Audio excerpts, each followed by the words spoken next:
नमस्ते आप सभी को। एक बार फिर मैं आप सबों के बीच कुछ विशेष जानकारी को लेकर आपके बीच आया हूँ। मैं आदित्य भारद्वाज आशा करता हूँ कि आप लोग सभी ठीक होंगे।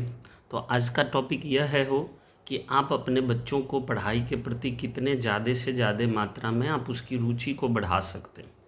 तो सबसे पहली बात यह आती है इसमें कि आप अपने बच्चों को लर्निंग बाय डूइंग के मेथड से, यानी जो चीज़ वो सीखना चाह रहा है उसको वो करके सीखे। तो इसके लिए क्या करना होगा?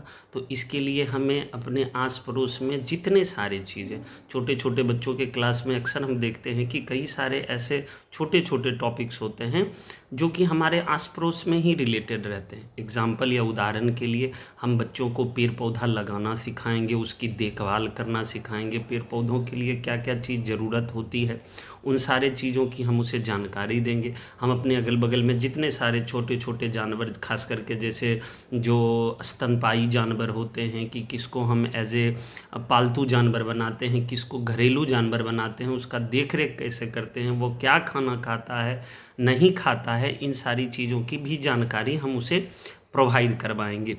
इसके अलावा हमारा परिवार, हमारा समाज जिस जिस तरह से जो जो विषय की जो जो जानकारियाँ या जो चीज़ भी वो पढ़ रहा होगा, उसको उस सब्जेक्ट से रिलेटेड सारी जानकारी हम लोग उसको उदाहरण दे दे के हम उसको समझा सकते हैं कि हमारे समाज में क्या है।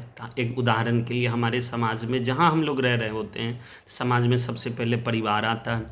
परिवार में कौन कौन से लोग रह रहे हैं, किस किस तरह से रह रहे हैं, किन के साथ हमारा क्या संबंध है, उनके साथ किस तरह से हमें व्यवहार करना है। उदाहरण के लिए आप अपने दादाजी को ले सकते हैं, मम्मी पापा ले सकते हैं, हमारे चाचा चाची होते हैं, हमारे समाज में जितने सारे लोग हैं, घर है, घर के कई सारे घरों को मिलाकर जब एक समाज का निर्माण होता है तो समाज में कई सारे लोग आते हैं, समाज में कई सारे वर्ग आते हैं, समाज में कई सारी व्यवस्थाएं होती है। उदाहरण के लिए समाज में ही एक छोटा सा बाज़ार भी होता है, समाज में ही एक छोटा सा स्कूल भी होता है, समाज में ही पोस्ट ऑफिस, हॉस्पिटल, वो सारी चीज़ें जहाँ से बच्चों को सीखने के लिए मिलती है, उसको ले जाकर आप as a parents, as a guardian, आप अपने बच्चों के साथ जाइए, उसको बताइए कि वहाँ पे कैसे काम किया जाता है, किस तरह से हमें वहाँ पे काम हम उनसे लेते हैं या फिर वो हमारे कामों को करते हैं।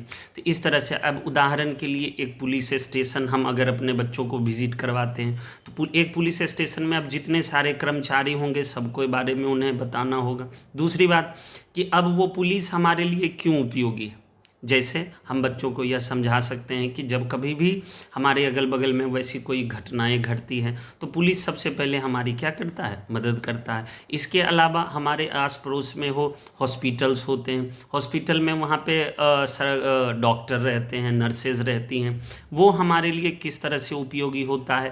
तो इन सारी चीज़ों की जानकारी जब तक हम अपने बच्चों के साथ शेयर नहीं करेंगे, केवल और केवल बच्चों को पढ़ाई के प्रति अगर हम उसे दबाव बनाते रहें कि नहीं पढ़ो पढ़ो पढ़ो, तो इससे उसका उतना विकास संभव नहीं हो पाएगा। तो एज ए पेरेंट्स हमें यह भी सुनिश्चित करना होगा कि जो कुछ भी हमारा बच्चा पढ़ रहा है उसको हम अपने आस पड़ोस के जितने सारे मौजूदा तथ्य हैं उन सबों के बारे में उसकी जानकारी देना, वो कैसे काम करता है उसका, या उसके प्रति हमारी क्या जिम्मेदारियां होती हैं। एक शिक्षक जो है स्कूल में जब कभी भी शिक्षक पढ़ाते हैं तो शिक्षक का हमारे प्रति या हमारे बच्चों के लिए क्या क्या योगदान होता है उनके बारे में उसे आप बताइए। और जब कभी भी बच्चों को फिर ये भी आपको समझाना पड़ेगा कि शिक्षक हमारे एज ए सेकेंड, यानी दूसरा हमारा वह गार्जियन होता है, हाँ दूसरा वो हमारा मम्मी पापा होता है। तो उसकी भी बातों को हम क्या करें, अक्षर सह पालन करें। आशा करते हैं कि आपको हमारा वीडियो पसंद आया होगा। धन्यवाद।